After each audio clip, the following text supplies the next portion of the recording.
Hey guys, it's Karen with Curl House. Y'all know I'm a licensed cosmetologist, but guess what? Every cosmetologist need a cosmetologist. So this is Danita, and we are in the hair salon, and I just thought I would turn this camera on so that I could show you how I pull my hair up in this bun. So I like rocking a bun, but I just don't have enough hair to have a full bun.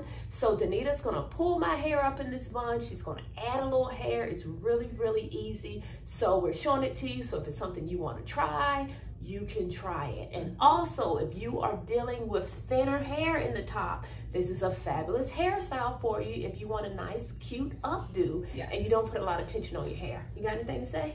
No, I haven't talked to you guys in a while, so it's great to be back. That's Danita, y'all.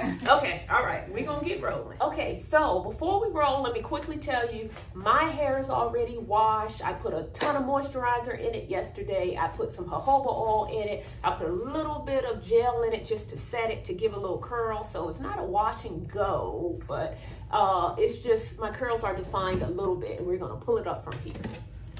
So I already got started. This is the hair that we're gonna add to her back bun. So we're just enhancing it a little bit. Now Karen has, she's like one step from a silver fox.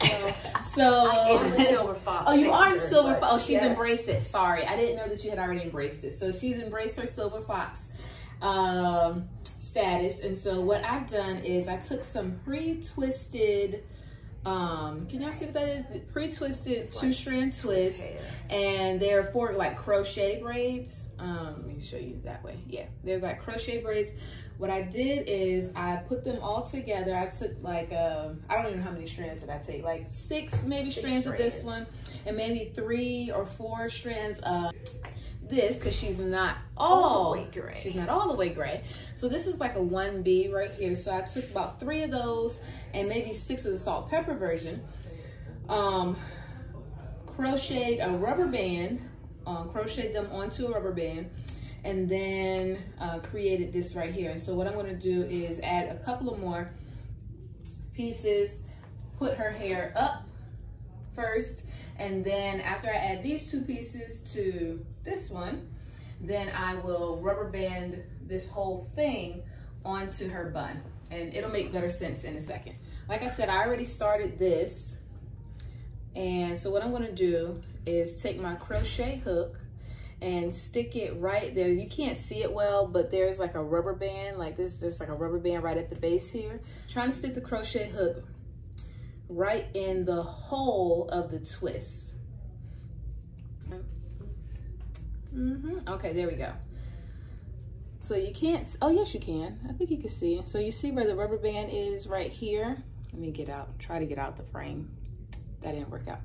So I stuck the crochet hook right up under where the rubber band is, and I tried to make sure I got it in all 3 of the holes. So because I'm adding these 2 strands to the base of this, I'm going to slide them onto my crochet hook in the pre-looped holes. So there's a pre-looped hole, so I'll just slide the crochet hook right into there, push it back, okay? And then I'm gonna put the 2 rubber bands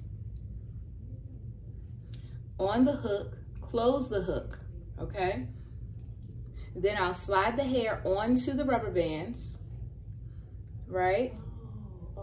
And then this part maybe gets a little tricky.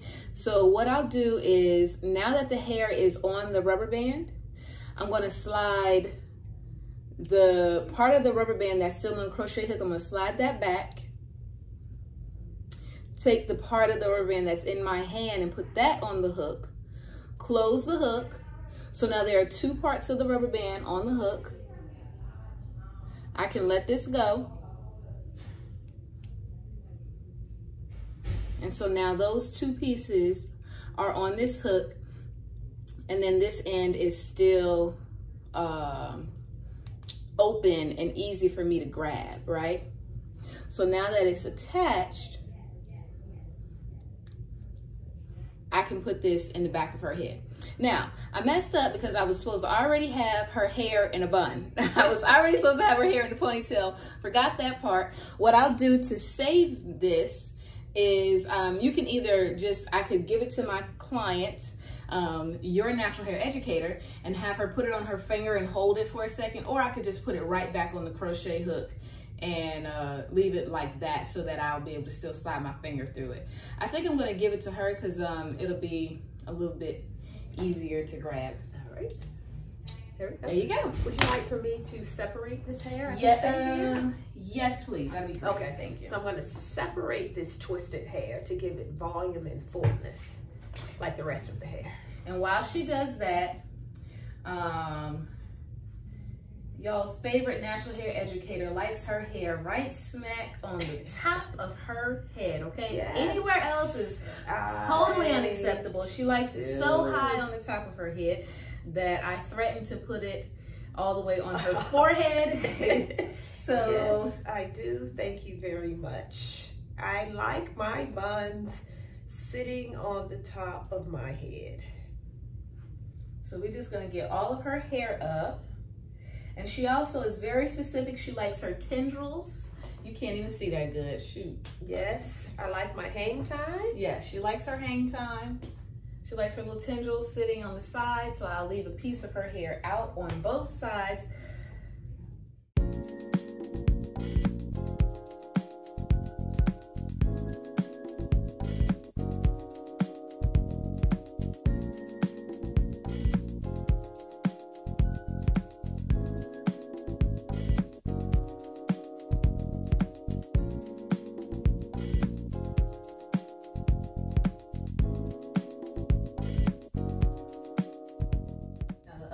I'm doing, and I'll turn her around so you can see the back.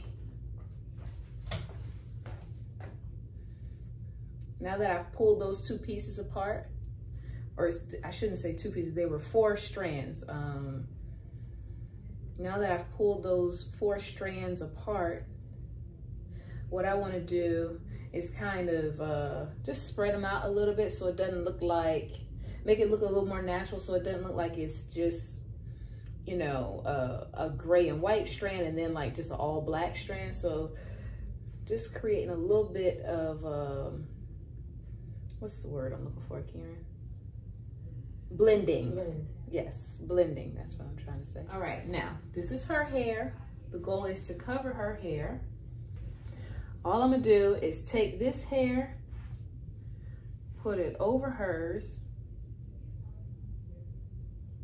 and did this one time before, and I wrapped it in the front of her hair. She wants her bun like facing forward. And so other thing I'll do is check to make sure that there's no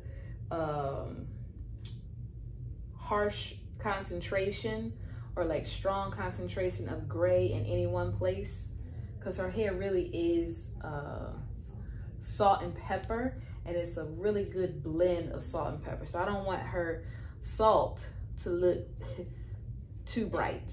Can y'all see? Spreading it out. And then towards the front of her hair, she gets a little more salt than pepper, right? So we want that to look a little more blended.